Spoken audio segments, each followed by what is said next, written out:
Hello, je suis Marie-Estride, consultante sensorielle, et je pars à la rencontre de ces femmes et de ces hommes qui ont décidé de changer de vie et de se consacrer à un métier sensoriel. Que ce soit à travers le goût, le toucher, la vue, l'ouïe ou l'odorat, toutes ces personnes partagent une envie commune, celle de la transmission et de la reconnexion à ce que nous sommes vraiment. Partez à la rencontre de ces destins qui ont du sens et de ces passions devenues métiers. N'hésitez pas à partager ce podcast à toutes les personnes qui doutent et qui hésitent à se lancer dans leur projet de cœur. Artisans, le podcast qui vous montre une autre voie. Artisans.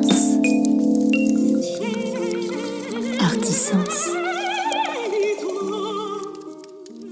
Artisans. Aujourd'hui, partez à la rencontre de Guillaume. Si j'étais en train d'écrire un livre, je l'intitulerais « Guillaume aux 1001 vies professionnelles et aller-retour Paris-Auvergne ». Vous allez découvrir la vie trépidante de ce jeune homme passionné d'art et de culture, mais surtout de partage. En témoigne son compte Instagram aux 25 000 followers. Guillaume sait provoquer les rencontres et surtout saisir les opportunités quand elles se présentent. Je vous souhaite une très belle écoute. Salut Guillaume, comment tu vas ? Ça va? Bonjour Marie-Estride, pardon. Je t'en prie. Euh, écoute, Alors, ça va très dis-moi. bien. Ça va très bien après tous ces ponts du mois de mai. Ouais. On pense qu'on se repose beaucoup, mais en fait, pas du tout, parce que le travail, il faut qu'il se fasse, et dans un moment beaucoup plus réduit. Donc, ça va. Tout à fait. Le mois de mai, tout à fait. C'est très. Les objectifs sont à réaliser Voilà, sur très peu de exactement. jours finalement. Donc, on travaille beaucoup, mais on dort beaucoup aussi, finalement, pendant les week-ends, pour récupérer. Pour récupérer. Voilà. Donc, non, tout va bien. Et d'ailleurs, ouais. Bon, super. Et souvent, la première question que je pose, c'est savoir comment tu te sens. Je me sens extrêmement bien, et il y a un mot que beaucoup de monde emploie en ce moment, c'est le fait d'être aligné avec qui vous êtes, ce que vous faites et les gens que vous côtoyez. Donc j'ai envie de te dire, je me sens aligné. Voilà. Tout à fait dans la mouvance Exactement. actuelle. Après, c'est tout nouveau, mais c'est un bon début. Oui, bah justement, là, tu me tends la pêche. Est-ce que tu pourrais nous raconter, enfin, te décrire déjà, ce que tu fais dans la vie, de la manière dont tu le souhaites, soit sous forme, alors moi je dis de portrait chinois, donc si tu me dis, si j'étais un plat, je serais tant, si j'étais une chanson, je serais ça, etc. Soit tu te décris, tu décris ton parcours comme un CV classique. Tu peux me dire, bah voilà, j'ai fait une école de commerce, j'ai fait C'est machin, vaste. etc. Ou alors tu me dis, je fais de ça dans la vie. Qui je suis? Et Je c'est suis OK. un produit vraiment, on va dire, basique d'école de commerce, prépa, école de commerce. Il y a énormément de monde qui est dans notre cas.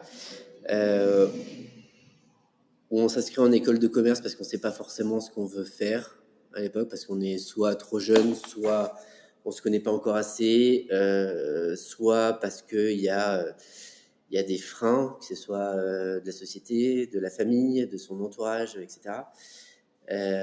Donc moi, c'est vrai que l'école de commerce, ça correspondait assez à ce qu'attendait mon entourage de moi, clairement. Et comme j'avais strictement aucune idée de ce que je voulais faire, je me suis dit tout le monde va là-dedans, mes cousins, amis vont là-dedans, allons-y quoi. Et donc j'y suis allé après une prépa extrêmement difficile, la prépa, parce que c'était pas du tout fait pour moi. D'accord. Où j'ai cubé la prépa. J'ai loupé mes concours d'école de commerce pour les écoles que je voulais. J'étais extrêmement mauvais en maths, donc ça m'a ruiné tous mes concours, et en plus ça m'intéressait pas, donc c'était encore plus compliqué. Mais j'ai réussi à faire une école de commerce, qu'on dit dans le jargon, de bas de tableau. Voilà. Je sais pas, il faut les citer ou pas? Non, mais après, tu as coché une case. Tu étais là pour cocher une case, tu l'as fait. Voilà, j'ai coché et t'as une case, on était vraiment sur la route, on se posait pas trop de questions. Et il y avait juste les spécialités. Alors les spécialités, Est-ce qu'on avait le choix entre marketing, finance, entrepreneuriat, Mhm. etc. Enfin bon, bref. Et moi, je savais absolument pas quoi faire parce que tout me plaisait et rien ne me plaisait en même temps. Donc je me suis dit, bon, bah, quitte à assurer un avenir, on va faire finance internationale. Alors, si tu te D'accord. souviens de ce que j'ai dit, que j'étais pas du tout bon en maths, c'était un vrai problème, clairement. Heureusement, j'avais des amis sur place qui ont été extrêmement indulgents et très aidants, surtout pendant les examens, exactement. Mais, euh, mais écoute, voilà, donc après, c'est le parcours classique, hein, on cherche des stages.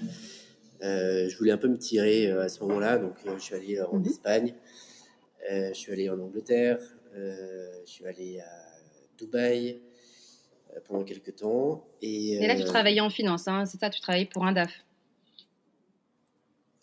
À Dubaï, ouais, je travaillais pour un DAF. J'étais sur des projets de construction de traitement d'eau, d'usine Ah de oui, traitement d'accord. d'eau Ok. à Dubaï. Et donc, il y avait un DAF sur place. Et donc, j'ai passé 6 mois là-bas en tant qu'assistant du DAF. Euh, pour être tout à fait honnête, je me suis ennuyé à faire des tableaux Excel. C'était épouvantable. Épouvantable. Et puis, la vie à Dubaï, etc., ne m'intéressait pas Oui, puis forcément. c'était il y a pratiquement Euh, 15 ans maintenant. Un peu moins. Arrête de dire des choses comme ça, sérieux. On vieillit, mon pauvre Je te Guillaume. jure. Punaise. Oui, c'est ça, c'était à peu près il y a 15 ans. Je sais pas, c'est 2000, 2010. en Ouais. 2000, 2009, 2010, ouais. ouais, c'est ça, exactement. Et donc voilà, donc extrêmement, je suis rentré, j'ai dit, bon, la finance, c'est terminé. Et il me fallait, pour ma dernière année que j'ai faite en alternance, il me fallait bah, une alternance. Et je me suis dit, alors je sais pas pourquoi je me suis dit ça, mais j'ai dit que j'allais me diriger vers les recrutements D'accord. et chasseurs de tête. Ok. Alors, pourquoi à ce moment-là j'ai pensé à ça et certainement que j'avais dû rencontrer X ou Y un peu charismatique et donc j'ai dit oh putain, c'est l'air génial, Ok. allons-y. Alors que j'avais fait aucune spé là-dedans, j'avais pas fait de spé RH, rien quoi. Et j'ai Super. trouvé. Ok. Écoute, j'ai trouvé une boîte qui s'appelle CDG Mhm. Conseil. C'était Cédric de Groulard qui est toujours d'ailleurs le fondateur de CDG Conseil, de cette boîte. Et je sais pas pourquoi il m'a pris, Bah, le feeling, hein, peut-être, tu clairement. sais, les opportunités. Bah, je pense que Mm. c'était clairement le côté humain, feeling, enfin, on s'est vraiment entendu tout de suite. Et donc, j'ai passé ma dernière année là-bas. Et il m'a. Attends, j'ai perdu le fil. Oui, donc j'ai passé une année là-bas. Et puis, à la fin de tout ça, diplômé, fin de mon contrat. Et Cédric me propose de Super. me garder. Ok. Donc, pour un À CDI Paris. Ok. à Paris. Donc, j'ai fait un an d'alternance chez CDG Conseil. Et je me suis rendu compte que ça ne me plaisait pas. Voilà, encore une fois, et que là, il y avait des petits sujets comme ça qui commençaient à me titiller, les sujets Mhm. artistiques. Il y a tout un côté artistique, etc., qui commençait un peu à prendre de l'importance. Et, euh, et je me suis dit, alors pourquoi pas faire du marketing dans des groupes de luxe, pour des maisons de luxe. Chose qui a strictement rien à faire. On recommence les mêmes théories, les mêmes machins. Pas de spé en marketing. J'ai fait aucun stage en marketing. Et pour avoir un job en marketing dans les maisons de luxe, soit vous passez en retail et vous faites tous les échelons, soit vous avez fait tous vos stages d'école de commerce dans de grandes maisons. Ce qui fait qu'après, vous pouvez avoir votre job dedans. Donc moi, j'étais pas du tout dans ce schéma-là, clairement. Et donc je me suis dit, bah, t'es jeune, c'est ce que tu veux faire, donc on va commencer à la base et on va commencer par Mhm. un boulot de vendeur en retail.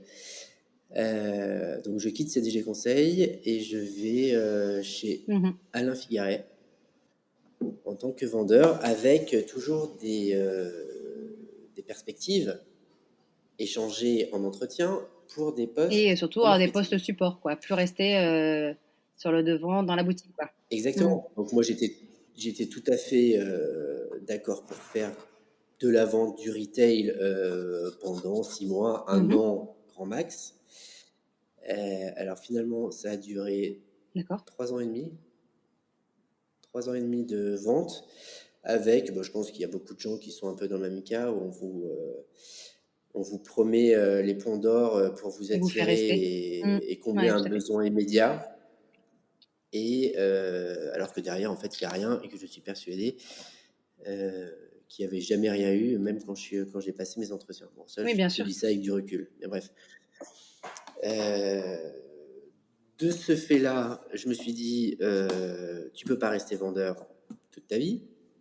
Donc, Mhm. on va investir dans un MBA en marketing de luxe euh, que j'ai fait chez Sub de Luxe à Paris. Qui a duré 1 an. Et donc là, D'accord. qui a duré 1 an. Il a duré 1 an et on devait trouver 2 stages pendant ce MBA. Et donc, j'ai fait mon premier stage chez Mhm. Cartier pendant 6 mois en retail international. Super. Et 6 mois, les autres 6 mois, je les ai fait D'accord. chez Dupont. Les briquets, les stylos, voilà. Chez Dupont, donc 1 an de MBA. Les stages se sont relativement bien passés. Et à la fin de cette année-là, est-ce que tu te dis, ça y est, j'ai Euh, trouvé ce que je voulais faire? Ou alors tu te dis, ah non, c'est pas encore ça. Ah non, non, parce que moi, à la fin de chez Dupont, je finis mon stage, on me propose un CDD, Mhm. j'accepte le CDD. Et en fait, une mésentente autant humaine que comportementale avec ma boss de l'époque. Et donc, je suis parti de chez Dupont. Mhm. Et j'ai même quitté Paris parce que ras-le-bol de D'accord. chez ras-le-bol. Et je suis rentré en Auvergne chez mes parents. Voilà. Et je trouve un petit job, vraiment un petit job alimentaire pour gagner un peu d'argent quoi, là-bas. Mhm. Et Overdose de tout overdose de ça et Paris, au-delà. overdose Ouais. du Ouais, ouais. milieu du luxe, overdose des grandes boîtes où vous êtes cantonné à Mhm. juste une petite activité et dès que vous dépassez le cadre, soit on vous cloue au pilori, enfin, on vous remet dans votre case vite fait Mhm. et d'un ennui mortel parce que vous faites toujours la même chose tout le temps, tout le temps, tout le temps. Et j'avais réussi, enfin vraiment, j'avais réussi mon objectif de travailler en marketing. Chez Dupont, j'étais assistant chef de produit des éditions limitées de chez Dupont. Donc là, je me suis dit, mon gars, tu dis rien, c'est ton Graal, t'as bossé comme un enfoiré pour pouvoir arriver là, et ça serait dommage de tout bazarder.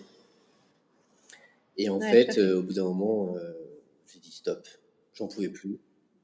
En fait, ça te correspondait pas. En fait, l'image que tu en avais n'était pas Exactement, la c'est réalité. exactement ça. Et sauf Mhm. que je trouve que globalement, on est assez mal préparé dans les choix de job parce que ce qu'on vous en dit est complètement différent de ce que c'est réellement. De la réalité. Et Ouais, tout à fait. Après, ça dépend des gens aussi, hein, tu sais, ça dépend, au-delà de la tâche et de la mission, ça dépend aussi de ton ah oui, manager, ça exactement, dépend de tellement exactement. de Mais choses. au-delà Ouais. du manager, la tâche en elle-même, et surtout dans le marketing, dans le marketing des maisons de luxe, on vous vend ça comme un pont d'or, vous allez vous éclater ou que c'est des carrières extraordinaires. Alors oui, vous manipulez des objets totalement extraordinaires et que moi, ce qui me faisait vraiment vibrer, c'était par exemple, quand j'étais chez Dupont, quand j'allais dans les ateliers, et que je voyais les artisans à la mano fabriquer. Alors là, moi, je prenais un siège, je me mettais à côté de l'artisan et je le regardais faire et j'étais fasciné. Et j'apprenais aussi Mmh. deux, trois choses avec eux. Moi, c'est ça qui m'intéressait. Et quand je rentrais à Paris et que vous étiez derrière votre ordinateur à Ouais. faire, enfin, je suis désolé, mais du bullshit marketing, machin. Vraiment, ça m'ennuie. Alors, je dis pas que c'est mauvais, hein. Il y Non, a c'est que énormément toi, de ça te monde, ça leur correspondait plaît, pas. etc. Je suis ravi, hein. Mais moi, ça me Mmh. correspondait absolument pas. Donc là, j'ai Et du coup, je profite parce qu'en fait, ça fait juste écho, ce que tu disais, de les regarder dans l'atelier pendant des heures. Et en fait, ça faisait écho à ta corde artistique dont tu m'as bah, parlé en tout fait, à l'heure. Et de te dire, c'était ça qui exactement, t'animait depuis le départ et qui était exactement. Et en fait, en cette fait, pardon. fibre artistique qui est extrêmement générale quand on l'aborde comme ça, mais cette fibre artistique, en fait, je l'ai pas découverte tout de suite. Et comme dans la famille, Mmh. tout ce qui était un peu artistique, etc., était pas hyper bien vu. Bah, en fait, c'est quelque Valorisé, chose ouais. que moi j'ai Mmh. toujours mis un peu de côté en me disant bon, bah, on va essayer de faire autre chose, même si ça m'intéresse, on va essayer de faire autre chose, quoi. Il doit bien y avoir autre chose qui va m'intéresser, machin. Bon, il s'est avéré Ouais, que tout à pas fait. du tout. Et donc, C'est revenu à au chaque fois, galop. ça revenait au galop. Et donc, voilà, après cette expérience chez Dupont, je suis rentré en Auvergne, ras-le-bol de tout. Et puis, ça s'était mal passé avec ma manager. Le boulot était pas fou, Mmh. etc. Et donc, je retourne en Auvergne pour bosser. Alors, c'était même pas un petit boulot maintenant en le disant, c'était pour bosser chez mon père, dans la boîte de mon père, dans les assurances. D'accord. D'accord. Et dans les assurances. Alors, quand tu. Ah, mais Donc rien à strictement rien à voir. voir. J'ai dit, moi, Paris, c'est terminé. Je veux plus, je reste là-bas avec mes cousins, ma famille, tout ça. Ça va être très bien. Je vais bosser chez mon père. Je reprendrai l'entreprise familiale après. Et puis, c'était très bien, quoi. Après. Mmh. Bon, bah non, hein, clairement. J'ai fait 3 semaines, je crois, là-bas.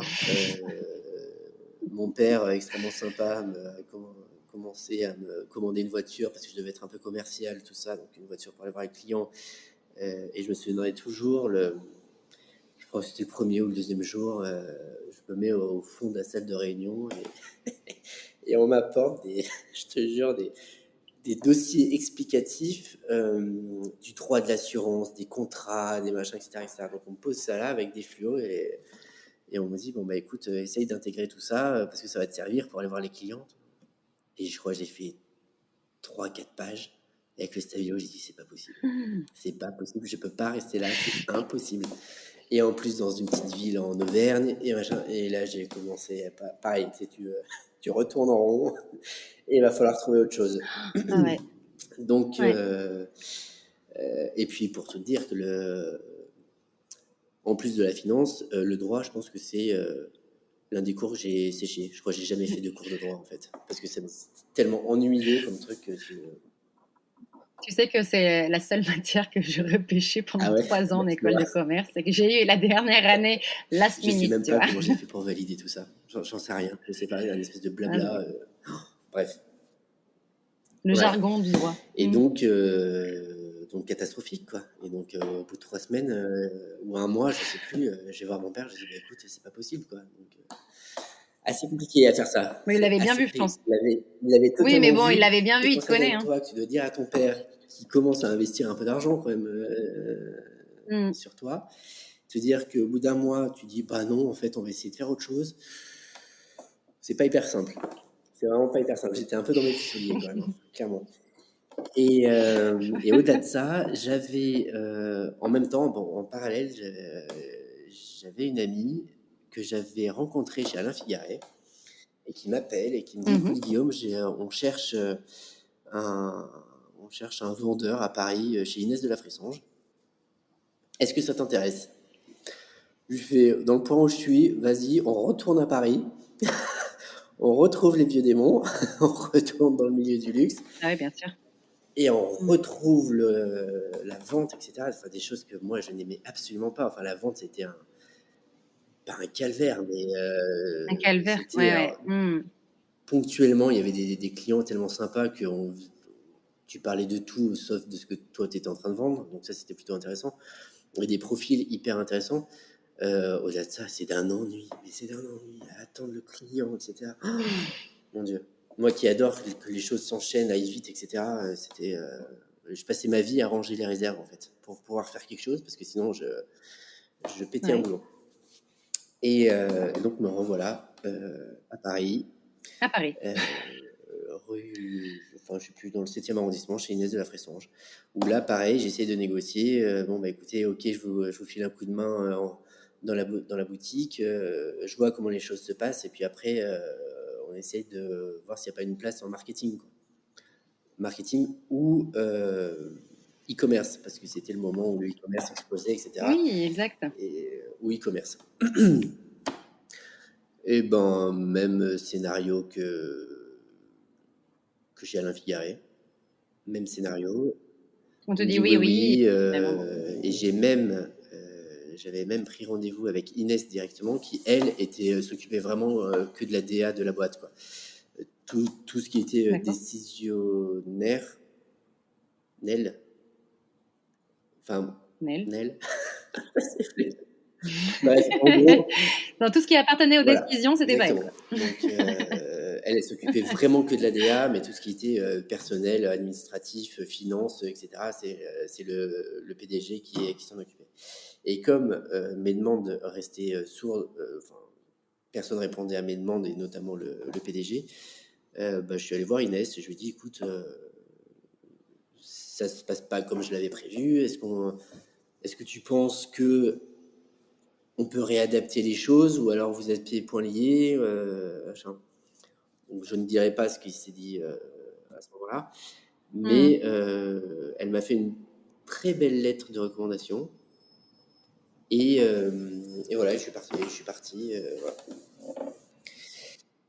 D'accord. Et donc là, tu es reparti en Auvergne ou pas? Parce que du coup, le suspense Et est à son donc là, comble. je suis reparti en Auvergne. Je suis reparti en Auvergne. Saison 3. Exactement, exactement. Et donc, je suis reparti en Auvergne. Et là, une amie commune, Tout Olivia, à fait. m'appelle et me dit, écoute, Viens avec non, moi à à Milan. Florence. Viens avec moi à À Florence, Florence, pardon. au salon Petit Mimbo. Je dois présenter mes chaussons. Voilà. Je dis, bah écoute, je connais pas Florence. J'ai envie d'aller en Italie. Et donc, nous voilà partis, bras dessus, bras dessus, bras dessous, à Florence. Et le salon se passe très bien. Olivia repart. Et moi, je reste 3 jours de plus pour visiter la ville que je ne connaissais pas. Oui, attends, j'éclaire juste les auditeurs et auditrices que, en fait, tu adores l'art. Et donc, le côté, parce que ça, c'est une grande partie, Ouais. mais ça, on y reviendra, et ce qui fait aujourd'hui son métier. Mais du coup, tu voulais vraiment découvrir la ville aussi de ce point de vue-là, artistique, d'aller voir les œuvres, t'es amoureux de l'Italie aussi. Du coup, ça tombait Ça, à je suis point tombé nommé, quoi. amoureux de l'Italie après Florence, en fait. Après. Mais oui, non, mais très, très justement, hein, comme j'avais toujours ce désir artistique, et puis moi, dans ma tête, c'était je reprends mes études pour aller faire l'école du Louvre, comme ça, je pourrais travailler un peu dans le milieu, etc. Donc, dans la cervelle, ça boue un peu, quoi. Et donc, me voilà à Florence, mais comme tu dis très justement, pour visiter la ville et de découvrir tous les trésors, parce que moi, je suis vraiment captivé par cette ville. Et de cette entrefaite, je rencontre Alice Cheron, qui a un blog, enfin qui a commencé par un blog, Ali di Firenze. Et je la contacte par Instagram, parce que cette personne vivait depuis quelques années en Italie, et notamment à Florence, et que très gentiment, on avait commencé à papoter, et elle me conseillait des endroits de resto, de visite, etc., où loger à Florence. Et à un moment donné, je lui ai dit, bah écoute, trop gentil, pour te remercier, je t'offre un café. On se retrouve, je t'offre un café. Elle me dit, ok, génial, j'ai un quart d'heure, on se voit vite. Bon, bah très bien, on se retrouve à Florence, dans le centre de Florence, on boit notre café. Et là, c'est comme je sais pas, des coups de foudre je sais pas, c'est le Amicaux, ouais. destin, ou je sais pas comment on peut appeler ça. Mais en fait, on papote pas mal. Elle m'explique son projet sur lequel elle est en train de travailler. Moi, elle me demande pareil si j'ai des projets. Je lui dis, bah non, hein, clairement. Que pour le moment, je visite Florence, c'est déjà énorme. Et donc, le deal à la fin de ce café, c'était de se rappeler pendant l'été pour potentiellement travailler ensemble, en fait. Et je rentre en France. L'été se passe, on s'appelle 2 fois par semaine pour vraiment tout détailler. Et en septembre, je prends mes clics et mes claques et je pars à Florence. Donc, je ne parle pas italien. Tu la rejoins. Mmh. Mmh. Elle était dans le digital, enfin, elle est toujours dans le digital, mais elle avait une grosse communauté Instagram. Donc, c'était vraiment du digital que moi, je ne connaissais pas. Enfin, que je ne connaissais pas, que je commençais à faire sur Instagram avec mon compte History on Heritage, qui traitait du patrimoine, d'art, de châteaux, d'histoire, voilà. Donc ta partie caché sous le tapis, la partie créative que tu mettais de côté pour le pro, sur l'étiquette par rapport à ta famille, a été créée, cette bulle, ce tapis, a été créé sur Instagram pour ton Et ben en fait, échappatoire. c'était exactement. Et c'est exactement ça. C'est que à travers Instagram et les photos que je faisais, c'était un peu pour titiller et même pour calmer mon côté un peu créatif. Je me suis dit, c'était sur mon temps libre, je faisais ça, c'était sympa. Et puis voilà. Et on y reviendra à ce compte Instagram plus tard parce que c'est ce qui m'a permis d'avoir mon job actuel, clairement. Ouais, tout à fait. Et donc, du coup, Alice te dit go, banco, tu arrives en septembre à Florence, et là, tu es, donc, c'est quoi, Mais community c'est même manager? C'est pas, quoi que tu faisais? je pense qu'il n'y a pas de nom parce que comme la boîte D'accord. commençait juste, on était vraiment que tous les deux. Ah oui, c'était pas CIE, je crois, CIE, elle t'avait appelé, je sais plus comment elle t'avait appelé. C'était mon CI, c'était pas E, pas O. Ouais, je sais Bon plus, bon, bref, bref. je sais Ouais. plus comment elle m'appelait. C'était le bras C'était droit l'homme à parce tout que vous faire. étiez deux, Voilà, quoi. c'était clairement Ouais, c'est l'homme à ça. tout faire et que comme il fallait tout créer, c'était génial. Elle avait juste sa communauté Instagram, un blog et puis c'était tout. Et en fait, Et 1000 et projets. donc elle avait 1000 projets et moi j'ai aidé Alice à développer tous ces projets. Et donc à la fin, il y a eu un site e-commerce pour acheter des objets italiens, de la nourriture italienne, etc., l'épicerie fine, objets en tout genre, etc. Et notamment l'organisation de week-ends, ce qu'elle appelle fugues, donc les week-ends fugues, où c'est une bande de 10-12 nanas qui ne se connaissent pas et qui partent un week-end à Florence sur un thème précis. Euh, donc ça peut être autour de la truffe, ça peut être autour du bien-être, ça peut être autour de l'art, ça peut être... voilà, donc il y a des thèmes qui ont été créés. Et une fois par mois, on organisait des fugues pour une dizaine de personnes. Et ça a cartonné en fait. Et ça cartonne toujours. Et ça Ça cartonne toujours. cartonne toujours. Ouais, ouais, tout à fait. Et donc j'étais plutôt pas mal là-bas. J'étais plutôt pas mal à Et Florence. t'es resté un Je suis an, resté un c'est an. ça? Un peu plus d'un an. Un peu plus d'un an. Ok. Et suite à des problèmes familiaux, j'ai dû rentrer en France. En gros, on apprend que mon père tombe malade, bref. Et donc, je rentre en France. Et là, je reste pratiquement un an en Auvergne où j'ai un petit boulot dans une boîte qui s'appelle Sabaro, qui vend des légumes secs, lentilles vertes du puits, parce que en Auvergne, c'est au Puy-en-Velay. Et donc, pendant un an, je fais ça. Et après, j'ai une amie d'enfance qui avait fondé une agence de com spécialiste du marché de l'art. Et elle m'a demandé d'être le community À Paris. manager de Argento, donc c'est le nom de sa boîte. Et à ce moment-là, je dis, alors là, je trépigne d'impatience, je dis, punaise, marché de l'art, l'histoire, l'art, etc. Enfin, on a l'impression qu'il y a tout qui s'imbrique dedans. Et plus community manager, parce que j'avais mon compte Instagram History on Heritage qui commençait vraiment à prendre de l'importance. Donc en fait, je connaissais un peu le métier, le marché de l'art, je connaissais pas du tout, mais c'est pas grave, on apprend. Et que, mine de rien, avec mon compte Instagram, je m'étais auto-éduqué, en fait, clairement, dans tout ce qui est art et histoire. Je me suis formé tout seul. Donc je partais pas de zéro, quoi. J'avais pas de diplôme, mais je partais pas de zéro. Donc je retourne à Paris. Je retourne à Paris pour être community manager chez Argento. D'accord. Et après, donc j'y reste même pas un an. J'y reste même pas un an parce que mon père décède à ce moment-là. et que c'est hyper compliqué à la maison. Enfin, il y a mon père qui décède, mais beaucoup de gens décèdent à ce moment-là dans la famille.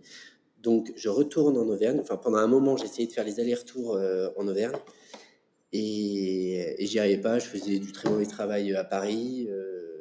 J'étais pas là à la maison. Tu avais la Enfin, tête bon, bref, là-bas, c'était quoi. hyper compliqué comme période. Hmm. Et donc, je quitte Paris, je quitte Argento et je retourne en Auvergne.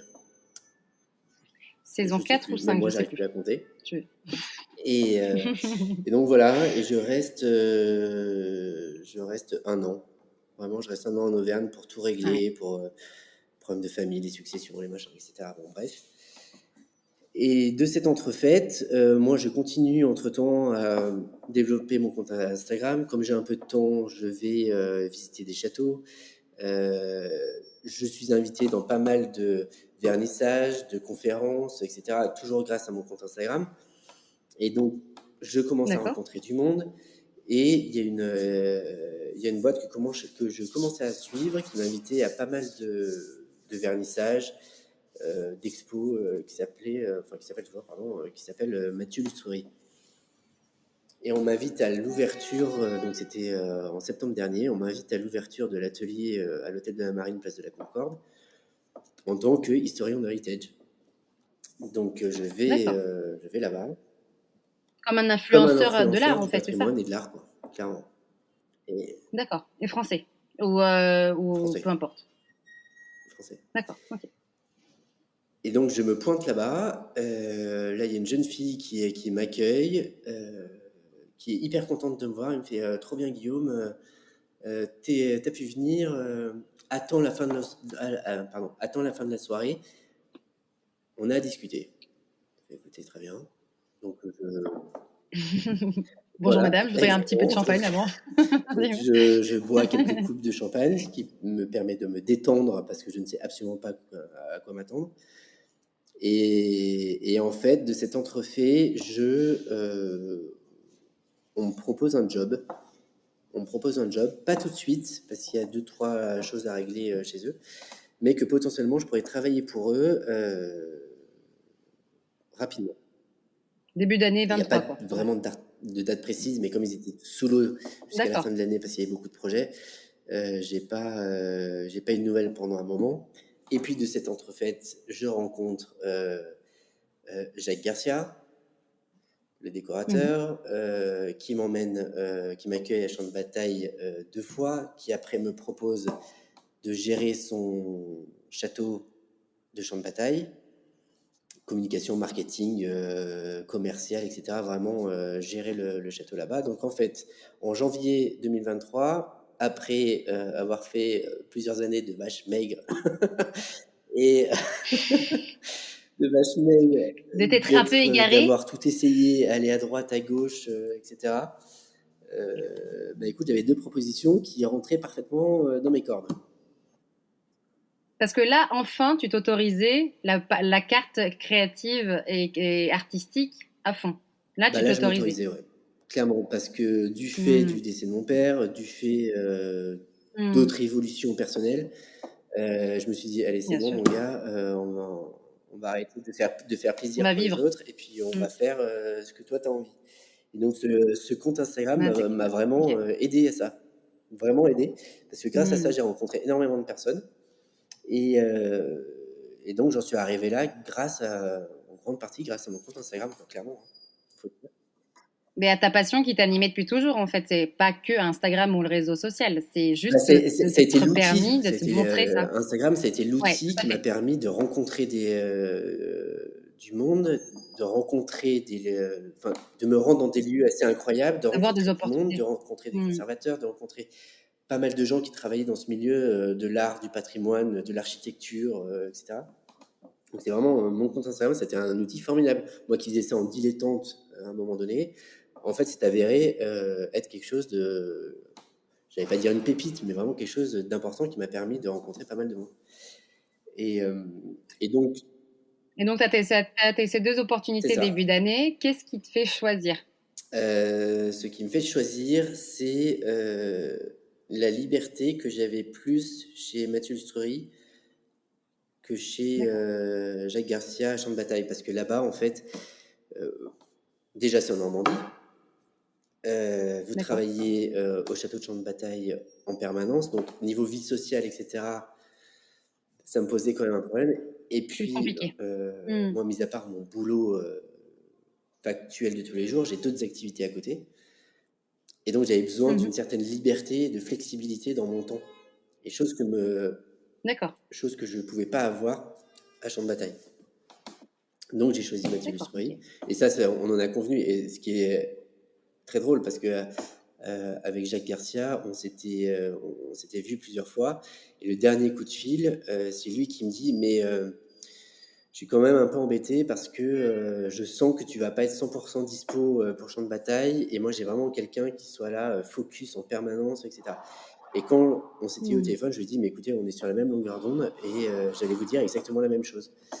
Et donc voilà, donc ça s'est arrêté là, mais Bah, tant mieux, on a été c'est bien encore passé, de quoi. très bonnes Mmh. relations. J'étais encore à Champ de Bataille ce week-end. C'était très très bien. Et alors, qu'est-ce que tu fais chez Mathieu Lustrerie? Est-ce que tu peux nous en dire plus? Alors, Mathieu Lustrerie, je fais couteau suisse, un peu comme à Est-ce Florence que en fait. tu un outil? Ouais, mais est-ce que tu as un outil spécial lustre qui pourrait illustrer ça? Même pas, même pas, même pas Mmh. parce que c'est dans les lustres, on nettoie, on réélectrifie, donc on utilise des tournevis, un peu tout ça. Ouais, Truc classique, exactement. quoi. Ouais, OK. Mais je suis un peu la boîte à outils de Mathieu de Lustrerie à Paris. Et donc, je fais un peu de communication, beaucoup de relations publiques, du commercial, Mmh. gestion de chantier. La semaine dernière, De de l'événementiel l'événementiel, bien sûr. aussi. Mmh. J'aide les artisans. Là, je te donne un exemple. La semaine dernière, j'étais à Bordeaux sur un chantier au château de Cadillac. Euh, on a posé 20 lustres à deux, donc avec mon artisan. Et j'ai électrifié 2 lustres, on a accroché 21 lustres. Donc vraiment, je fais tout. Et c'est ça qui m'intéresse en fait. C'est vraiment ça, c'est une grosse PME, Mathieu Lustrerie. On est une- vraiment une petite trentaine. Les gros Mmh. ateliers sont dans le sud de la France, dans le Luberon, à Gargas. Nous, on a une galerie et un petit atelier à Paris. Donc moi, je suis à Paris et je co-gère le bureau de Paris avec ma collègue de boulot, Stéphanie. Et en fait, vraiment, D'accord. chacun, on est couteau suisse, quoi. Vraiment. Et c'est ça qui est passionnant. Génial. Euh, et en fait, c'est enfin, j'y suis arrivé à 35 ans. Punaise, c'est long. Mais je travaille avec des artisans d'art. Je vais dans des lieux totalement incroyables entre le Sénat, le ministère des Affaires étrangères, Matignon, Versailles, Fontainebleau, etc. Enfin bon, bref, je vais dans des lieux incroyables. Je côtoie pas mal d'architectes d'intérieur, des architectes des monuments historiques. Enfin, c'est tout moi, quoi. Enfin, c'est mon compte Génial. Instagram, c'est moi. Donc, en fait, vraiment, là, je m'éclate. Euh, je m'éclate vraiment. Oui, mais en fait, ça résonne. Enfin, je ne suis pas médecin, je ne serais pas pour avancer ça, mais ça correspond à ton profil de multipotentiel, multicasquette, et de se dire, OK, ben là, je suis capable de faire tout ça, cet éventail-là, et c'est la première fois où je peux faire Exactement. tout ça, et pas seulement une case où je vais me faire chier, Ouais, excusez-moi le terme, mais où je vais m'embêter au bout de 6 mois, un an. Parce que c'est ce qui a pêché à chaque fois, en fait, c'est de dire, là, je suis pas complet, je fais ça, j'aime bien, mais j'aimerais faire ça, ça, exactement. ça. Alors là, t'as le champ des possibles, là, actuellement. Totalement champ des possibles. Et en plus, ce qui est vachement bien, c'est que tu peux prendre des initiatives, tu peux créer, tu peux avancer. Enfin, c'est vraiment, vraiment top. Et puis, en France et à l'international. Et il y a 15 D'accord. jours, j'ai reçu la princesse du Bahreïn pour des lustres. Enfin, c'est Ouais, extraordinaire, quoi. Enfin, génial. vraiment, c'est extraordinaire. Voilà, donc maintenant, je suis à Paris, place de la Concorde, dans l'hôtel de la Marine. On a notre atelier là et donc c'est passionnant. Ça change tous les jours, on voit des gens nouveaux tous les jours, des lieux nouveaux tous les jours. Donc c'est vraiment un speed permanent et puis c'est ça que j'aime quoi. Donc pour le moment c'est top. Et justement, maintenant, tu as un tout petit peu de recul. Je parle pas de cette expérience-là parce que là, elle a tout juste débuté il y a quelques mois. Mais maintenant, si tu regardes un peu ton rétro, tu pourrais, enfin, qu'est-ce qui t'a aidé justement à pas sombrer, à rien lâcher, à toujours chercher ce qui t'animait, ce qui te faisait vibrer. Est-ce que tu as eu, t'as eu de l'aide extérieure? Est-ce que t'as été coaché? Est-ce que tu as des conseils pour les gens qui doutent et qui auraient pu abandonner? Enfin, toi, qu'est-ce qui t'a aidé? Je crois que ce qui m'a aidé, c'était de ne pas avoir peur d'aller rencontrer les gens, en fait. Et je crois que c'est vraiment ça, parce que les opportunités se créent à partir du moment où tu rencontres les personnes. J'ai pas envie de dire les bonnes personnes. Les bonnes personnes, en fait, c'est avec Mhm. du recul où tu comprends et tu sais que c'était la bonne personne à aller voir. Mais au moment où tu vas voir la personne, tu sais pas, en fait.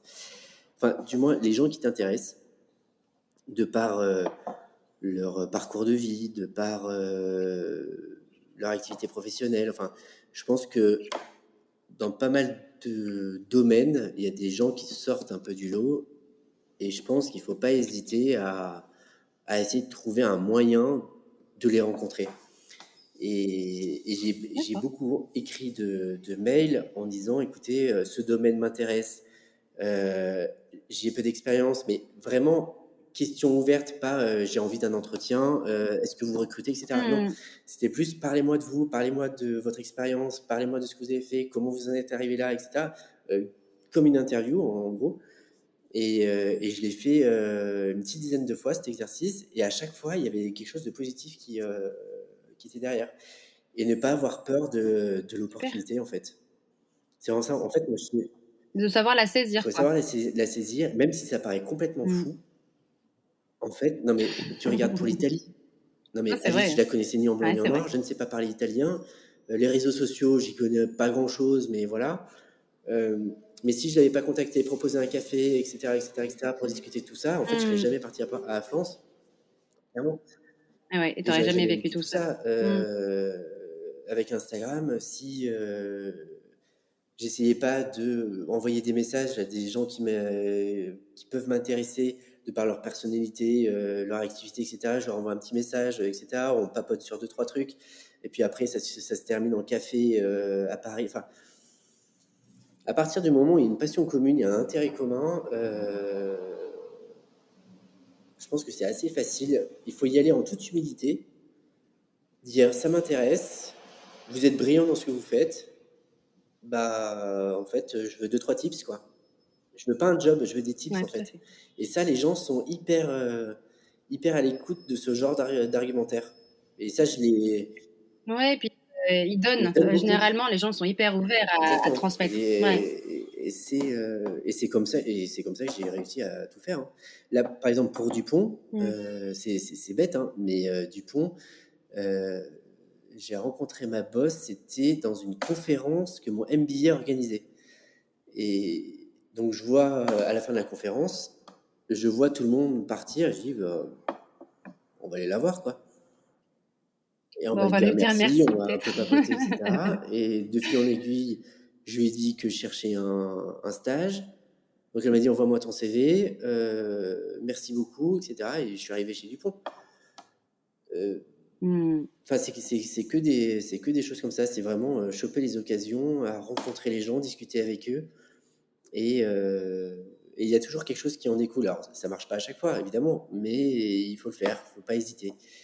Avoir, c'est même pas du culot, c'est juste s'intéresser pardon, aux gens Oser. avec beaucoup d'humilité surtout. Ne pas y aller en disant ah bah bon, je sais ça, etc. Enfin, vraiment humilité et laisser les gens parler, quoi, parce que c'est eux qui ont des choses à t'apprendre, pas toi. Donc, en gros, ferme ta gueule, écoute, et voilà. Non, mais et Et apprends, apprends. surtout. Surtout. Ouais. Donc je pense que c'est vraiment Et t'as jamais ça douté de toi? Enfin, je veux dire, en termes. bah, tous les jours. Mais tous les jours, mais même maintenant, quoi. Enfin, D'accord. euh, Et qu'est-ce qui fait que tu arrives quand même à avancer? alors ça, j'ai envie de dire la volonté L'envie? personnelle et l'espoir, quoi. L'envie, mais c'est Mhm. plutôt l'espoir de faire quelque chose, quoi. Tu as une idée qui germe, et donc tu te raccroches à ça, et donc tu vas essayer de faire tout ce qu'il faut pour suivre ton objectif, quoi. Mais après, ça, je l'ai beaucoup lu, avoir des objectifs. qu'on n'arrive pas forcément comment on dit, on n'arrive pas À atteindre. vraiment à en définir tous les contours, ni à Hmm. poser des mots dessus, mais savoir dans quelle direction aller, quoi. Et moi, j'avoue, au début, je savais pas trop où aller, mais j'avais toujours quand même une petite idée de vers où me diriger. Alors, j'ai fait énormément d'allers-retours. Tu t'effondres 15 fois, tu te relèves 16. Enfin, si la vie était facile, ça se saurait. Mais voilà, Hmm. quoi. Donc, j'ai envie de te dire, oui, il y en a un bribe d'objectif ou un sentiment, à suivre un sentiment. Mais après, moi je suis Bien sûr. maintenant je le sais, je suis un opportuniste. Ça veut dire que si la personnalité d'une personne me séduit, si ce qu'il fait me séduit, le projet me séduit, je peux tout lâcher et partir sur un nouveau truc, quoi. Clairement. Oui, mais parce que tu sais que tu as envie de vibrer dans ta vie et que tu as envie d'apprendre, Voilà. te nourrir de ça, en fait, tout le Et temps. alors, oui, mais le problème, c'est qu'il y a il y a le revers de la médaille où on vous dit, mais vous êtes totalement instable, vous savez pas ce que vous voulez. Hmm. Euh, donc après, c'est extrêmement compliqué de se vendre avec un CV qui n'a strictement ni queue ni tête. Enfin, quand je donne mon CV Hmm. à des gens, Ce qu'on appelle les slasheurs, hein, de toute façon. on appelle ça des slasheurs, oui, on appelle ça des slasheurs ou des gens qui se connaissent peut-être pas aussi vite que les autres, qui ont besoin de temps pour se trouver, et puis voilà, et donc ça prend du temps, donc t'essayes, et en fait c'est ça le problème en France. Alors j'ai pas envie de faire des généralités, mais comme on aime beaucoup mettre des gens dans les cases, où voilà, tu as Hmm. fait ton école de commerce, tu fais du marketing, tu vas travailler dans ton marketing toute ta vie, etc. Et donc voilà, bon, ça c'était avant le Covid, maintenant ça commence un peu à changer. Mais moi, avant le Covid, quand j'ai fait 10 000 trucs complètement différents, quand je postulais, j'étais jamais rappelé. Jamais. Jamais, jamais, jamais. Jamais rappelé. D'accord. Donc c'est pour ça qu'en fait, des entretiens, j'en ai très peu fait. J'ai très peu fait d'entretiens parce que je me suis toujours débrouillé à rebondir par des personnes que j'avais connues, que je suis allé voir, que en fait, ça s'est toujours fait comme ça. Et que forcément, je devais trouver une solution et je devais faire ça parce que sinon, j'avais pas de boulot, quoi. Parce que les gens ne Ouais, tout à m'appelaient fait. pas, Donc, hmm. ne me répondaient pas. Ouais, c'est ce que tu appelles le bon côté de l'opportuniste. C'est juste savoir les saisir et savoir provoquer la rencontre et l'échange et te nourrir de ça et de voir ce qu'il en Exactement, découle, quoi. exactement, c'est ça. Alors après, tu peux te planter. Alors c'est sûr que c'est hyper risqué, hein. C'est parce que vous savez pas où est-ce que vous mettez les pieds. Mais écoute, si on arrive à mais Ouais, mais ça, ça, c'est c'est la la vie. vie. Non, mais c'est ça. Mais après, c'est la vie, quoi. Et moi, je pars toujours du principe, bah, si ça marche pas là, bah, on rebondira Hmm. et voilà, on fera autre chose. C'est pas grave. Et de ce fait-là, maintenant, j'ai plus une logique d'entrepreneur de par mes autres activités que j'ai à côté. Euh, j'ai plus une logique d'entrepreneur à essayer plein de choses, faire plein de choses, des choses complètement différentes les unes des autres. Euh, et puis voilà, et puis c'est essayer, quoi. Quand vous regardez tous les entrepreneurs qui ont un peu réussi, les mecs, ils n'ont pas réussi d'un claquement de doigts, hein. Les mecs, Non. ils ont fait une, deux, trois boîtes avant de vraiment réussir, à apprendre. Ça marche comme ça, quoi. Oui, puis à se trouver aussi, et à se trouver parce que finalement, les deux, trois boîtes, c'était à des périodes Exactement. de vie avec répondre à un besoin présent. Et puis après, ça, ils abandonnent, enfin, ils abandonnent, non, ils revendent ou ça foire, enfin, faut le dire, hein. Et après, ils repartent sur un autre business. Mais comme tu le disais très justement, en France, c'est pas Non, valorisé du non, tout. non, on est. Ils appellent pas ça expérience, ils appellent ça échec, les C'est gens. ça. Parce que le modèle, c'est le CD. Alors, c'est plus très vrai maintenant, mais c'est le contrat indéterminé ou déterminé, mais vraiment la Mm. mission qui est déterminée par ta fiche de poste. Tu peux essayer de grimper, mais pas Non, mais c'est trop, ça. tu vois. Et en plus, C'est il y a ça. voilà, faut pas faire trop de On vagues, te faut pas critique parce prendre que trop tu as la place du échoué, on calife. te critique parce que tu as réussi, Ouais, on te critique parce que ouais, tu te cherches. Donc au bout d'un moment. parce que tu Non, te mais vaux. voilà. Non, mais. euh, Non, mais c'est vrai. Parce que tu changes, parce que tu te réinventes. De toute façon, voilà, que tu sois une femme, un homme, à Paris ou ailleurs, de toute Non, mais de façon. partout, hein, de partout.